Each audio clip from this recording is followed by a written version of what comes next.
Nimekosa ndio rekodi ambayo unaisikiliza, ikiwa ni kwaya kutoka kanisa Katoliki la Chang'ombe pale. Rekodi inakwenda kwa jina la Nimekosa. Kama kawaida, session yetu ya mwisho hii tunakuaga na interview, tunakuwa tunazungumza na waimbaji mbalimbali, na leo tupo na washikaji ambao wanafanya hip hop. Na Dona, karibuni sana. Thank you bro. Karibuni sana, naomba vuta mic hapo. Kaa nayo vizuri kabisa. Leo ni mwendo wa hip hop huko ndani na watoto wa Mungu. Yes.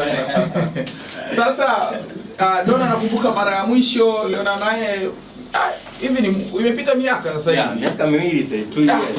Bwana, muda mrefu sana. Ila naona mzee sasa hivi shavu. God is good. Lazima kunaona. Injili inalipa mzee. Yani analipa mshua. Kila kitu na provide. Yani provider. Sasa. Naam. Sogelea mic. Yep. Sasa hivi umesema mna kundi lenu linaitwa The Trinity. Kwa nini mmeanza na mmeamua mjoin kundi The Trinity? Brother, utakuwa shahidi. Nyuma huko tulifanya ngoma makali sana. Ila sema power ya kupeleka mbele inakuwa ni ndogo. So kama Biblia inavyosema, mmoja atafukuza wachache, lakini tukiwa tukaungana tutafukuza maelfu. Anasema kwamba mmoja atafukuza maelfu, lakini wawili wanafukuza makumi elfu. Kwa hiyo power ya umoja huwa inakuwa ni kitu ambacho siku zote zinakuwa, yani sababu hata Mungu mwenyewe anaoperate katika umoja, anaoperate katika utatu. Kwa hiyo tunasema anyway, tukiwa tukifanya kazi kwa pamoja, ile nguvu ya Mungu ambaye anafanya kazi katika utatu na kufanikisha kila mambo, basi itafanya kazi pamoja nasi na mambo yataenda design kama hiyo. Na hilo brother ndio ombi la Yesu. Ukisoma kwenye Yohana, ombi la Yesu kutuombea sisi kwa Mungu, alisema anaombea awe wamoja kama sisi tulivyo wamoja. Hilo ndio ombi la Yesu. So kote Yesu anapooka ndio maana nasema wenyewe wanaita Holy Trinity, lakini si ni the Trinity. Okay. Kuna kundi miaka kadhaa nyuma walifanya ngoma inaitwa Safari Salama. Nao walikuwa na jina kama hili. Labda na nyinyi mmekuja na jina hili. Bwana, Safari Salama. Sijawahi kuwasikia hao watu. Walikuwa wanaitwa The Trinity Band. Hiyo ni bendi. Safari Salama, kuna Yesu. Hiyo jamaa kwa hiyo mnaijua ya. Kumbe jamaa kwa The Trinity Band. Okay. Sija. Sio. Na ni ya zamani kidogo. Ndio bwana na connect baba. Wala ni connection ya mshua. Lakini hii ni hip hop. Na huko tu nimetiwa neno na hiyo neno bendi. Na kuna neno bendi, huku The Trinity.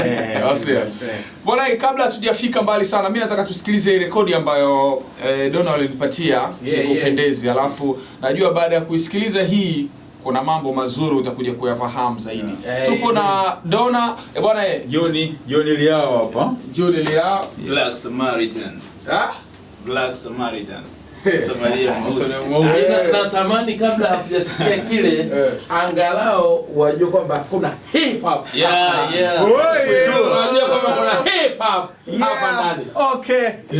Ili ni ombi langu kwako Mungu, we asili ya uzima wangu, si rahisi kukupendeza nikitegemea akili zangu. Nakiri umeniweza wewe, sema mimi nipe kutumika wewe, nipe macho ya kuona, nipe uvumilivu niweze kuona vema kama uonavyo Bwana, nione mambo la hivi. Wewe ni baba, mimi ni mwana, unachotaka niweze fanya, nikiwa nawe siwezi kukwama kwa mambo yote kwangu salama. Wewe ni Bwana wa vita, nikiwa nawe sitotishwa, mahali popote nitapita. Ni wewe uliyeniita, uniumbie moyo safi tena moyo wa nyama, niweke mbali na ulafi, niweke mbali na laana, kidogo nilicho nacho kisinijaze lawama. Nimeshiwa divai, fanya kitu kama kana, nikupende unipende tupendeze, yaliyo yako ni tendency poteze, kanboni yako nilinde nsiteleze, kisasi ni juu yako mimi nisilipiza nikupendeze.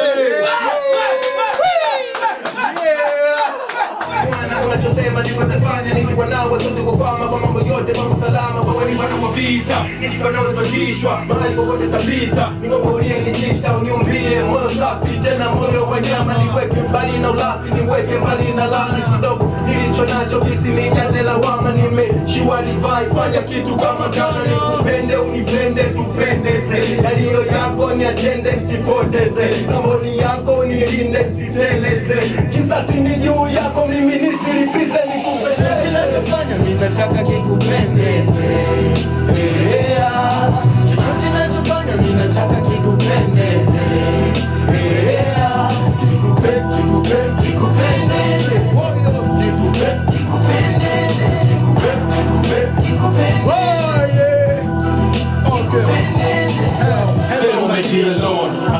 tree of God. I'm coming with my heart, God, I've been the world destroyed. Misery storm me, it's con me, look at the cord. I wanna hide the water, losing you I can't afford. Nibadilishe moyo mimi fanane na wewe. Nionyeshe bongo yangu wana Yesu sipotei. Nitende kama wewe tena niwaze kama wewe. Nitende bila yawe wewe mimi na wewe everyday. Wewe chakula cha uzima na kuomba shibe kwako. Adui hawezi pima kwa bila ujazo wako. Nilisikizo kima za upungu wa moyo wako na maarifa yenye uzima na hekima zilizo kwako. Na wewe moyo wangu nataka uniende way. Mabudu Mungu wangu na mabudu kila day. Nitachunga the way from the body and the face. So mabudu kila day alikulipia bei. Chochote nachofanya mimi nataka kikupendeze.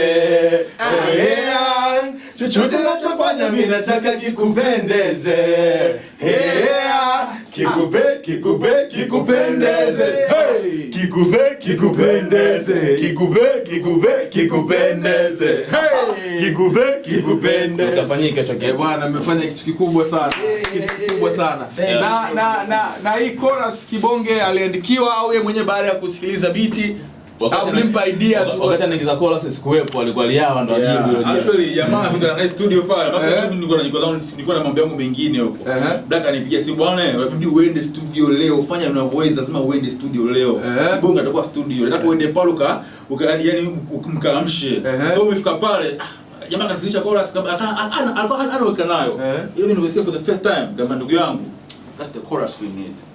Kwa akazama booth akafanya jambo kampa amshamsha pale mambo kama hivyo nikupendeza tu anapendeza kama sasa hivi. Alafu bro mama Tobi yani sio kujua kuhusu Kibonge ni mtu mbaya sana. Unajua mwanzo miaka ninamsikia kuna ngoma yake inaitwa ni Yesu. Ndio jamaa kaotea, mimi nasema jamaa kaotea. Lakini akaja kuniwashia usitoki. Kumbe wewe ni chati zake. So Emmanuel yote akapiga lakini ndio maana amedeserve kufanya hiyo ngoma. Ukiangalia ni vitu kong sana vimeungana. So tunamappreciate na ni mtumishi wa Mungu. Unajua kuna wasanii na watumishi wa Mungu. Kibonge ni mtumishi wa Mungu. Mungu ambariki wale. Nafikiri Mbeya ametega sikio sasa hivi. Kibonge, God bless you. Bwana sifa nyingi kwako Kibonge wa Yesu. Na sasa mipango iko vipi baada ya hii project ya kwanza? Mipango iko vipi? Kwanza hapa kuna chupa kali linakuja. Yaani unajua kuna vitu vimemiss kule tasnia. Unaona kila siku tunafanya vitu vile vile. Na Mungu wetu unajua ni Mungu wa mabadiliko. Yaani kila siku ana change. Ndio maana ametumba usura na mfano tofauti. Kwa hiyo maana sisi tumekuja kidogo kufanya vitu vya tofauti kwenye game, so kuna chupa kali linakuja sana. Hiyo ni promise sana kwamba tunaweza tukamtoa director pembeni kabisa huko tukaja tukamshusha akafanya kazi hivyo kibabe. Sasa kibabe. Unajua Jesus ni mbabe yani. Mbabe hivyo tunafanya. So kwa utukufu wa Mungu kila kitu kinaweza kufanya. Mimi sijaingia FM lakini leo kwa utukufu wa The Trinity nimeingia. Mbona nimeanza kuingia lakini vyote tunamrudishia Mungu sifa na utukufu. But I promise you bro, tunaenda mbali sana kwa sababu tumewekeza kwenye maombi, tumewekeza kwenye kila kitu. Yaani usichukulie poa. Kuna jinamizi moja ambalo huwa linakuta makundi mengi sana. Vijana wanapojoin ili jinamizi linakuja linaingia. Yaani kama hivi hapa mnapokuwa mna wazo ya kutengeneza crew au sio? Linakuwa linacheza mbali. Umeona alafu tayari mnakuwa mmeshashiba sasa linaanza kuingia katika familia. Utakuta linaanza kumega mmoja kwanza. Mmoja sema fedha kishakuja. Hiyo bro unajua kinachotokea sisi hii chemist imekuja automatic. Yaani hatukupanga kama tuunde kundi. Ni tu tuna roll pamoja, tunakuta tuna mambo tunafanana. Yaani hivyo yani. Yaani hatujasema bwana tuunde kundi. Black tuunde kundi hapana. Tunatoa mama sema black alivyosema hapa limeanza kundi ndo ngoma ikaja. Yaani sio imeanza ngoma ndo kundi likaja hapana. Limeanza kwanza kundi baada ya kuisha tulikuwa tunata ngoma. Mambo tunashare tu mambo ya ufalme baadaye ndio ikaja ngoma. Ina maana ule ukaribu ule mkaona kwa nini tusifanye kama kundi. Bali kama mimi black si tu ngoma 2. Kama Mbezi tu ngoma hata 3 4 na Mbezi. Kwa hiyo ni kama family fulani. Hivyo yani. So yani sidhani kama hicho kinaweza kikatokea. Na tunamwomba Mungu akiepushe. Na mipango gani? Mna mpango wa kufanya na wana gospel hip hop wengine katika projects zenu? Kabisa inayokuja Mbezi huko ndani inayokuja kuna zingine kibao sana zinakuja ila kikubwa ni kwamba tufanye tu kwa utukufu wa Mungu. Hamna yani mambo ya kujigamba kwamba anafanya kama Riawa kama The Trinity. Swali kama Mungu anamtaka bana akae nani wote Chilambo kwenye ngoma wote atafuata liko. Au kama Mungu anamtaka Elande labda nani akae kwenye ngoma Rungula Yesu nani Bashando atakaa hapo hapo. Kwa hiyo ni Mungu mwenyewe anatupa kibali gani. Sio kama tutafanya sisi wenyewe zote hapana. One of the day we are family. Sababu hata sisi ni kajisehemu ka family kubwa ya wana gospel hip hop Tanzania. Na tunaishi kwa umoja pia, tuna kundi letu ambao tunapanga harakati zetu hapo, tuna mikutano yetu na vitu kama hivyo. Kwa issue ni kwamba so far gospel hip hop Tanzania haiko cool ambapo inatakiwa kuwa. Kwa hiyo tukasema kwamba wana gospel hip hop sasa lazima tufanye vitu kwa umoja. Kwa the Trinity ni kajisehemu tu ka ule mwili mkubwa wa gospel hip hop Tanzania. Sasa kama ni sembega au ni kichwa ama ni wapi hivyo yani. Kwa hiyo tunaishi kama family. Okay. End of the day, yes. Tuko live katika ukurasa wangu ule wa Instagram ule wa Kipande EFM _ asante sana Tunu Lugombe nimekuona, Raymond Stoel nimekuona, Jason nimekuona, wewe ambaye upo pamoja nasi basi karibu sana katika hii gospel. Tupo na the Trinity. Sasa tuzungumzie kuhusiana na tunapokuja kwenye swala la muziki wenyewe wa gospel hip hop. Tunaona mapokeo kidogo siku hizi yamebadilika tofauti na zamani. Watu siku hizi wanaelewa, naona video, naona Dona ukiwa katika makongamano mbalimbali. Tunaona wazee wananyanyuka kabisa. Moja ya mtu sio kujua bro. Watu wa gospel hip hop wanakaga mwishoni yani. Watu wa kusikia. Yaani watu wa gospel hip hop wanakaga mwishoni. Unajua ile kuna kama kwenye mkesha ile saa 9 watu wameshachoka yani ndio kuliwasha bana. Yaani kwa maanisha kuna nguvu fulani ambao tulipigwa vita mwishoni ambao unafikiria hata shetani aliona kwa wakawa wanazuia tusifike. Lakini tunaamini kabisa Mungu mwenye nguvu ni wakati wetu. Tunaenda kuconquer the conquerors. Umetisha sana. Vipi sasa kuhusiana na kwenda mikoani? Hii project itafika mikoani. Watu wanataka waijue the Trinity, waone the Trinity wanafanya kitu gani na vitu kama hivyo. Brother labda kwa kwanza tu ni kwamba hii the Trinity tumeanzia mwisho tunakuja mwanzo. Yaani tumeanza mipango ambayo itafanyika labda 2010 na ngapi huko 2020 na ngapi huko. Tunakuja mwanzo tunakuja tuka implement. Kwa hiyo swala la kwenda mikoani hilo bila shaka. Kama kwa sasa hivi tulikuwa tuna shule brother na shule hapa. Brother pale ana shule, mimi nilikuwa na shule sasa hivi nimemaliza. Kwa hiyo ni kwamba sio kwamba tumekosa vya kufanya. Brother hapa kuna ni engineer wa mechanical engineering. So hatujakosa vya kufanya. Kwamba tulikuwa tunamaliza shule tu, hapo baadaye tutaengage kwenye huduma, tufanye maisha kwa sababu injili ni pesa. Kwa hiyo lazima tuwe tuna mchakato mwingine wa kuweza kutufanya ili tuweze kuishi na baba. Paulo alikuwa anashona matenti, maturubai nini afu anawekeza kwenye njia anatembea. Unamuona yuko kwa Warumi yuko anapitia wapi? Kwa sababu ni pesa, alikuwa anatafuta pesa mwenyewe. Nasema sasa mwingine anajigamba kabisa kwamba sometimes kutaka hela ya mtu. Nilikuwa nafanya mission zangu, kwa hiyo alikuwa ni mbabe yani. Nilikuwa nafanya mission zangu mwenyewe, natafuta hela, naelekeza kwenye ufalme, natembea huko kwa Galatia, sio Warumi, kwa Kolosai wote huko hivyo. Kwa sasa hivi yani ni kwamba kama Dona alivyosema ni kwamba kuna harakati fulani ndogo za tukipo hapa kwa sehemu. Kwa mfano mimi niko shuleni sasa hivi namalizia masters yangu ya uchumi. Dona anamaliza shule yake wiki mbili zilizopita. Black naye yuko shule vile vile. Kwa hiyo ni harakati ambazo tunazifanya, japo mwingine anaendelea kitu tunazifanya. Plani zilizokuwa kama alivyosema ndugu yangu Dona ni kwamba tutaroll Tanzania nzima. Lakini ni swala la mipango zaidi. Limekaa kwenye maono tayari so long. Limekaa kwenye maono tunataka kwamba tutalifanya, Mungu atatuwezesha kulifanya sababu hatufanyi kwa akili zetu wenyewe. Baba mwenyewe ambaye ameweka hivyo vitu ndani yetu na anatuwezesha kuifanya hiyo kazi. So ataweka mafuta. Yes, hivyo yani. Hebu tuongelee muziki wa hip hop. Sure. Muziki wa hip hop normally unaonekana ni muziki wa kihuni labda na namna hiyo. Nyie mmeweza kuingia kwenye gospel hip hop kwa kutumia huo hip hop ambao unaonekana kwamba ni wa kihuni. Nyie mnauchukuliaje kwanza hip hop as hip hop? Muziki wa hip hop sio huni, ila kuna wahuni wanafanya hip hop. Sawa. Kwa sisi hapa ni hip hop ni style ya kufikisha ujumbe wa gospel. Unasema ni gospel hip hop, kwa ni gospel kwa njia ya hip hop. Kwa hiyo unaponiambia gospel kama hip hop ni uhuni, inaweza kuwa hip hop ni uhuni kwa wanaofanya uhuni, ila pia hip hop ni injili kwa wanaofanya gospel. Ndio kama ilivyo Sebene, Bolingo, wapi hadi siku kanisani zipo na ziko holi. Bosi ni sababu ya kusema hip hop ni uhuni, cha msingi ni content. Unapeleka nini katika kupitia hiyo hip hop? Inamglorify Mungu. Kuna nyimbo moja niimba nikasema shetani hajaumba chochote, yeye mwenyewe kaumbwa. Kwa shetani anachokifanya ni kuchukua vitu vya Mungu kufanyia kazi kwa ajili yake, watu wake, kila kitu. Kwa hiyo kila kitu unachokiona kina roho dunia hii, Mungu amekitengeneza kimpe utukufu. Kwa hiyo sisi huwa tunavidi-diverge kuvipeleka kwenye utukufu wa shetani. Kwa hiyo hip hop ukitumia kwa Mungu is holy hip hop. Okay. Yeah, amen. Swali langu jingine, tunaona siku hizi watu wa gospel wako kwenye social media sana. lakini wakati mwingine tunaona wanatumia social media wakati mwingine vibaya, wakati mwingine ni vizuri kwa ajili ya kutangaza neno la Mungu. Nyie kwenye hili kwenye social media mmekaaje au mnaionaje kwa dini sasa? Social media na dini. That's a very good question. Unajua sasa hivi ulimwengu wote sasa hivi upo kwenye social media. You can't avoid it. Issue ni kwamba unaitumiaje social media? Hiyo ndio swali la msingi. Kwa hiyo ukitumia chochote kile kama una maarifa nacho na ukitumia positive kitajenga.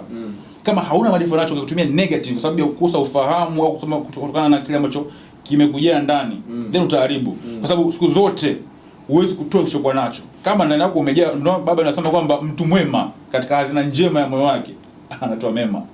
Mtu mbaya katika hazina mbaya ya moyo wake atatoa mabaya. Oh, hallelujah. Yaani huwezi ukaokota mwembe, ukota embe chini ya mbuyu, haiwezekani. Chini ya mbuyu utapata mabuyu, chini ya mwembe utapata maembe. Kwa hiyo kwa follow sisi, mimi naangalia social media na guys as a very big platform ya kupeleka ujumbe kama church, ya kupeleka ujumbe kwenye jamii kwa njia rahisi sana yani. Dunia kwenye unaangalia social media sababu kila mtu sasa hivi kuangalia ana tweet, ukiangalia mtu hivi kwenye Facebook anafanya hivi, mtu kwenye Insta na nini. Sasa kama mtu kwenye Insta ana tweet siku nzima anashinda huko, kwa nini usiende huko kumpata huyo mtu ukamwambia habari njema? Utapata wapi mtaani? Watu siku mtaani wapatikane, watu wako busy na social media. So tunaenda huko kwenye social media. Hadi kieleweke. Niguse maswali mawili angalau ya kwangu mimi ya upande wangu wa mwisho. The Trinity iko kwenye social media? Yes. Na inaunganishwaje? The Trinity 3. The Trinity _3 kwenye Instagram, The Trinity YouTube, The Trinity Facebook. Kwa kwenye Instagram ni The Trinity _3 as a number. Yeah. 3 yani the Trinity _Trinity _3. Yeah, as a number. The inabaki _Trinity _3 as a number. Yeah. Na Trinity tunazungumzia is only boys. Yeah. Kama unavyoona hapa 1 2 3 hatuna mwanamke ndani ya The Trinity. Kwa so far hatuna. Hallelujah. Ila kwenye collab wanaweza wakawepo, kuna wadada kama kina Naimika unafanya hip hop nzuri sana ya gospel. Kwa hiyo project zinazokuja utawasikia. Okay. Tutafanya nao kazi. Lakini kikubwa The Trinity yani tulivyokuwa hivyo watatu hivi, hii jina lilikuja automatic baada ya kuwa tumetimia watatu. Alafu sasa jamani basi. So The Trinity hivyo yani. Kwa hiyo ilikuja automatic. Huyu anaitwa Manyaka kutoka Goba anasema anaomba tena nani akapela. Kidogo akapela. Lord, I'm coming to you God. I'm coming with my heart that have been well destroyed. Please restore me, scan me, do that record. I wanna have your word, losing you I can't afford. Ibadilishe moyo nifanane na wewe. Nihishe roho yangu Bwana Yesu nisipotee. Nitende kama wewe tena niwaze kama wewe, nitende bila yawe mimi na wewe every day. Wewe chakula cha uzima na kuomba nshibe kwako. Adui hawezi pia movo vinavyojaza wako. Nirithi hizo hekima za uvungu wa moyo wako na maarifa yenye uzima na hekima zilizo kwako. Na wewe moyo wangu nataka unielewe. Mabudu Mungu wangu na mabudu kila day. He's the truth and the way, through the blood he had to pay. So mabudu kila day alikolipia bei. Hai. Kama hivyo yani. Nimetisha sana wazee. Sasa kuna issue hapa ipo. Yeah. Wasanii wengi au waimbaji wengi tumeona wengine wakiwa wanalalamika kwenye mitandao, umeona kwamba watu wana mind kwamba wamekuwa watu wa kiki. Sasa kwa upande wenu hili liko vipi? Kwa sababu unaweza kuwa unatumia kweli mitandao ya kijamii, lakini wewe unaweza kuwa umefanya kwa lengo zuri, lakini watu tayari wako ndo na kiki. Hamna issue hapa. Hapo cha kujibu ni kwamba wewe unataka kujicontrol kitu ambacho unakifikiria. Ila wewe control mtu anafikiria kitu gani? Ndio hivyo. Kwa hiyo perception ya mtu inategemea na malezi na makuzi aliyokulia pia. Kwa hiyo cha msingi kama unafanya kitu ambacho ni sahihi na nia yako ni kumtukuza Mungu, afu mwingine akachukulia tofauti, sikuvunje moyo. Cha msingi ni ile nia yako ya ndani ya kwanza ilikuwa ni ipi. Kama na ulifanya kwa ajili ya kiki afu aka passive kama kiki, itakuwa kiki. Ila kama ulifanya kwa ajili ya kumtukuza Mungu afu akachukua kama kiki, maybe mazingira alokulia yamemsupport kufikiria hivyo. Kwa cha msingi kama ni kwa ajili ya utukufu wa Mungu, do it for God. Mlishawahi kupata changamoto labda upande wa mavazi kwenye performance? Maana gospel hip hop bwana tunaijua sisi. Hip hop tunaijua, si ndio? Tunapozungumzia hip hop hip hop ina mizuka yake, sio? Katika performance na kacha yake. Katika performance inakuaje? Yani sisi Mzee Dona naona umepiga suti. Oh haleluya. Nafikiri unaniona live kwa mautu. Sasa katika performance inakuwaje? Unajua pasipo kujizuia watu watashindwa kufanya mambo. Yani pasipo kujizuia tutakuwa yani ukisema uchukue hip hop kama ilivyo afu ilete kanisani. Yani hamna kitu ambacho kitakuwa kinakuwa utukufu. Yani kwamba anasema unayokokesha hip hop. Hip hop ndio yokoke. Kwa hiyo ni holy hip hop. Yani ndio maana sisi pale tunaita ni hip hop. Yani hip ni matumaini inakuwa na e mwisho. Kwa hiyo ni hip hop. So kwenye swala la mavazi mimi automatic brother. Hamna mlegezo. Yani huwezi ukaunikuta na mvaa mlegezo, huwezi ukanikuta hivyo. Ni kacha yangu niko lelewa kama yani mimi nimetoka kanisani. Naangalia kama nimetoka kanisani najua nani ya church. Yani customer na nini za church mimi nasijua. So kwa nini ni nani? Kama kanisani kwa nini anasema ikiwa Kristo amenikubali niishi hivi nilivyo, kwa nini mimi nikatae kufanya vile atakavyo? Umeona? Yesu amenikubali hivi mimi nilivyo na hip hop yangu. Na yeye anakacha zake ambazo najua mimi nizifanye ili tuweze kufika kwenye hip hop hiyo. So kama Yesu amenikubali hivi nilivyo na yeye ana code zake ufanye hivi kwamba jamii itapasivu vipi, kwa sababu unapo muonekano wako kwa unao determine huyu jamani nani.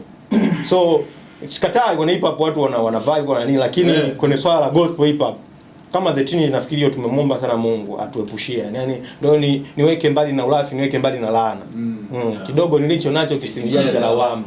Nimeishiwa divai, fanya kitu kama kana. Kwa hivyo yani kwamba yote katika yote rudini hapo ngoja.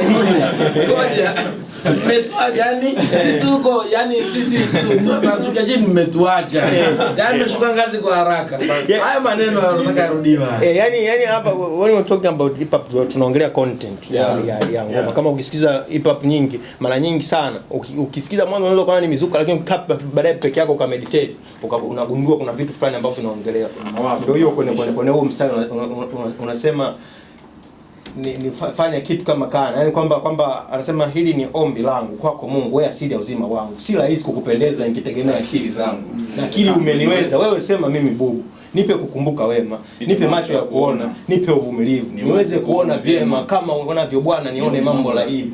Wewe ni baba, mimi ni mwana. Unachotaka niweze fanya. Nikiwa nawe siwezi kukwama. Kwa mambo yote kwangu salama. Wewe ni Bwana wa vita. Nikiwa nawe sitotishwa. Mahali popote nitapita. Ni wewe uliyeniita. Uniumbie moyo safi, tena moyo wa nyama. Niweke mbali na ulafi, niweke mbali na laana. Kidogo nilicho nacho kisinijaze lawama. Nimeishiwa divai. Fanya kitu kama kana. Yani bwana anyway, hip hop as a hip hop.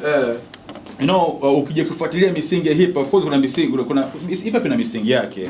Na kama muziki au tuseme kama culture kubwa, kwa sababu ndani ya hip hop kuna MC, ndani ya hip hop kuna DJ, graffiti, auto break dancing. It's a big culture. You see? So haina shida na content. Haina shida na kile ambacho anawakilisha. Shida yuko mtu ambaye ana mawazo gani anawakilisha kwa kutumia huo muziki. Kwa hiyo hata hip hop kuipeleka kanisani, yani hakuna shida. Shida ni kwamba ndani yako una nini ambacho unataka ushare na watu kupitia hip hop. Kama unafanya graffiti, unafanya mchoro, unataka uchore nini watu waone? Unataka kuchora utukufu wa Mungu, unachora kitu gani kingine? Kama unafanya break dancing, una dance nyimbo gani? Unafanya DJ, unapiga nyimbo gani? Wewe ni MC, una rap, unafanya rap aina gani? Una mawazo gani? Una content aina gani ndani yako? Kwa sababu yani siku zote ukitaka ku-overflow, utaflow kile kitu ambacho ndani yako kimekujaa. Kama ukiwa na kitu kiovu ndani yako uta-overflow uovu. Lakini kama unakuwa na content ndani yako ya kimungu uta-overflow hicho tu, yani haiwezekani yani hivyo yani. Yes. Kwa hiyo yes, ndicho kinachotoka. Yani ndio hicho. Huyu ni brother kaka, kama umesikia ikataja masters. Kwa hiyo anafanya hivyo. Jamani, tuko hapa ndani na The Trinity. Ni watu wa hip hop ya gospel. Na mimi ni Michael Kesi, niko na Mao Tobi mpaka pale 2:30. Lakini swali langu kwao ndo linageuka tena kwa namna hii. Sisi tuna kipindi cha mambo ya hip hop kila Jumatatu mpaka Ijumaa. Anaendesha kakaangu anaitwa Saleh Jabri, yangu wengine wanamuita Kuvi Chaka. Boss. Naweza kuwa ameshanisikia. Hasa nyie ni hip hop kwenye gospel. Yeye anaongelea hip hop as hip hop. Hachagui. Za dunia naongelea, za gospel sijui kama naongelea. Je, kwa mfano amewaalika kwenye kipindi chake. Imekaje hii? Na ndani yake swali langu la pili. Tuna matamasha as EFM and TVE ya kijamii. hatubagui mtu yoyote. Ndio. Mkialikwa kuperform kwenye matamasha yale. Bonge moja ya fursa. Kwa sababu unajua ngoja nikwambie kitu moja bro. Sisi tumetuma tundo kwa mataifa tukahubiri injili kwa kila kiumbe. Yaani ukitaka mjusi mhubirie. Kama watu wameisha mhubiri mjusi basi. Kwa hiyo unapata platform kama hizo ambazo zinaunganisha watu wa mataifa mbalimbali. Watu mataifa ukifanya utafiti neno mataifa kumaanisha kwamba watu wa mipaka, yani utotoleshwa na kacha za mipaka. No, mataifa kwa maana ya watu wa kacha mbalimbali. Yani watu kama ni wahasibu, ni watu wa maengineer, umhubirie kila mtu.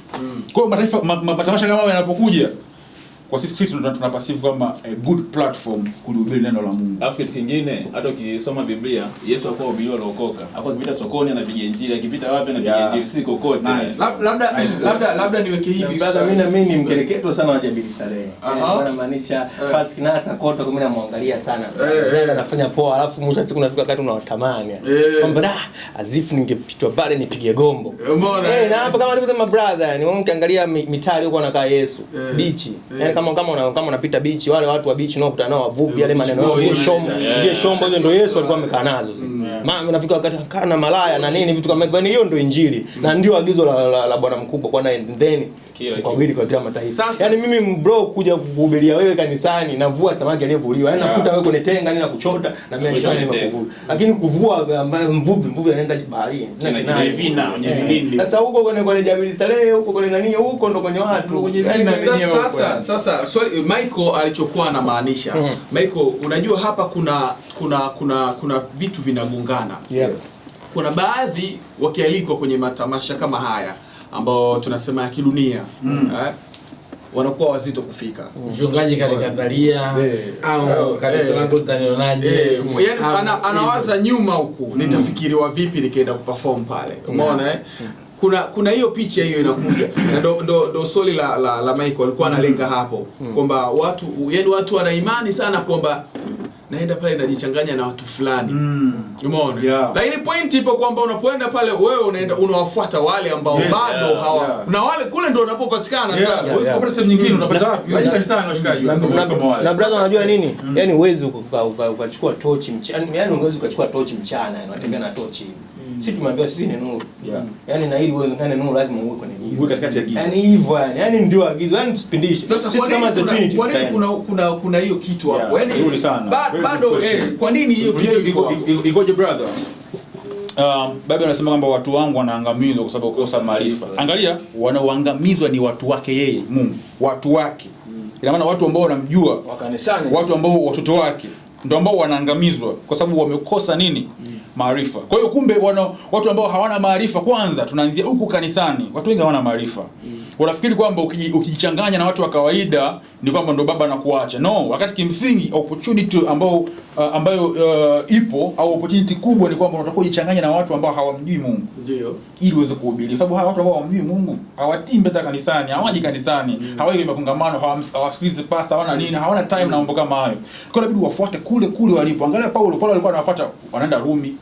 Anawafuata kule wa Roma, anaenda kuhubiria. Tena ukiangalia Mungu anaweza kabisa nitaangalia jipange na kupeleka Roma. Hiyo safari wa jamaa wamekutia cheni kwenye hilo nini?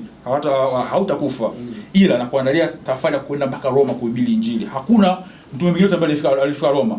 Kwa nini why Roma? Kwa sababu Mungu anataka injili ifike to the core. Kwa sababu at that time Roma ndio ilikuwa the big empire inatawala dunia nzima. Kwa hiyo Mungu anataka kwamba watu hao huyu jamaa anabidi ifikishe injili kule kwa watu ambao ni waweka ambao watawala dunia nzima ili iwe rahisi ku spread all over the world. Leo hii Roman Catholic ni bonge moja ya kanisa, lakini kuna watu walihaso, watu walirisk maisha yao kupeleka injili kwa watu ambao hawamjui Mungu hata kidogo, wanahubiri walikuwa wanaabudu Mungu juu na vitu kama hivyo. Kwa hiyo ni swala tu watu hawana maarifa. Perception wanakwamba mimi nikienda kule nitaonekanaje? Ni kukosa tu maarifa. Ukiwa na maarifa you are free. Maana Bible inasema kwamba mtaifahamu kweli na ukweli utawaweka huru. Kwa hiyo uhuru wako unategemea kiwango cha kweli unaifahamu. Na hapo brother nasemaje? Kama nikitweka natweka mpaka kilindini, naona mateka sijui wewe unaona nini? Kitereweka samaki wameshajaa chomboni, mondo wa mateka mikono yote ipo Yesu akiwa enzini. Mambo ni sawa sawa, unaogopa nini? Ye simba mwenye mabawa, lete jarife majini, sogeza hiyo ngalawa. Depo amepigwa chini mpaka amepagawa, mvuvi wa watu ndio agizo agizo la Bwana kwa jina la Yesu, amenaswa kwenye ndo anajulikana yetu, kwamba subiri mtu abadilike ndo mpokee Yesu. Yani sio kwamba badilike ndo, yani unampokea kwanza Yesu ndo anakubadilisha. Yani kuna mambo mawili, kuna kumpokea Yesu na Yesu kukubadilisha. Yani sio kusubiri wewe ubadilike kwanza ndo sasa subiri kwa nianze kutenda mema kwanza, babu una lost mwana. Au unasubiri akuponye utoe shuhuda sasa sitaka solo kule sina ngapi mbadilika mpaka miaka 50 unajifanya bwana Yesu ni sasa umeshachelewa mzee. Njoo tule bata za mshua. Unachelewa nini wewe? Bata za mshua. Baba katuidia benki. Unajua brother, nilikuwa natolea mfano kwamba kwa mfano tuna lebo maarufu labda WCB. Ni wengi sana mashabiki labda wa Platinum. Lakini Mama Dangote hakujui. Yaani unakuta wewe unamshabikia ni kindaki, yaani una account ya Insta nini, una mafollowers kama 2000 na ngapi huko na 10 huko. Lakini Mama Dangote hakujui.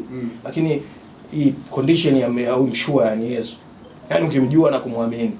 Kwa baba tu ameshakufahamisha afu unalisi naye. Akwambie nini kingine? Yaani unajua ana mamlaka. Ana mamlaka alafu mmoja tu lazima tu wewe kumpokea na kumwamini. Ukishamwamini tu vitu vya mshua wake mnalisi wote. Sasa unataka nini? Wakati huyu bwana tumemwamini bwana nani, tumemshangilia, tumekanyaga, lakini bado hata mama nani hatujui. Yaani unakuta hata Tifa mwenyewe hakujui. Lakini kwa Yesu yani ile tu kumpokea na kumwamini. Baba anakujua, unakuwa nini yani hivyo anakupa mapawa kibao ya kutisha. Sasa unasubiri nini hapo? Unajua mambo haya bana. Uambiwe nini? Watu wa mikoani wanatusikiliza hivi sasa na wanawasikiliza The Trinity na kuna vijana najua hivi sasa wanavyowasikiliza nao wanawish. Umeona? Mnawaambia nini? Unajua hapa mnatengeneza fan base ya mikoani. Tupo Mbeya, tupo Mwanza, tupo Tanga, tupo Zanzibar, au sio Mike? Usikijua brother bora, tupo Morogoro. Mbeya yani huyo maanisha kwa mama bibi ananisikiliza. Mimi mtu wa Mbeya. 103.3. Mbeya na mama bibi ananisikiliza pale Karobe.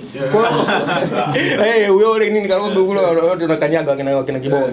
Kwa hiyo swala ni kutufollow na mwisho wa siku tunaweza yani unajua kwa muda tuliopewa sasa hivi tuna mambo mengi sana. Kama sisi yani tuna mambo mengi sana ya kushare na sometimes unafika nje unagundua lile sijasema. Sio soma. Yani kwamba ningesema na lile unaenda lingemtouch mtu. Kwa hiyo kwa kufanya hivyo na maana ndio maana amesema kuna social network tunazitumia sana kupeleka injili kwa watu. So kuna group letu ile The Trinity nini unaweza ukafollow pale, ukaingia YouTube pale, nafikiri hii interview itakuwa ndani, YouTube itakuwa ndani baadaye. Kwa hiyo tunaweza tukatupia kule ukaona nini kilichotokea. Na muda huu unakuta wengine wako chache wako nini.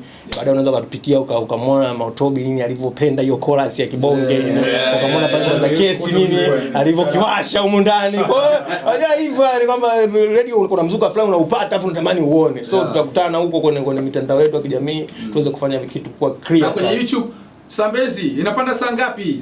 Saa 12 jioni itakuwa tayari. 12 jioni. Kwa hiyo mtazaka kuicheki jioni saa 12 anaingia katika channel gani? The Trinity.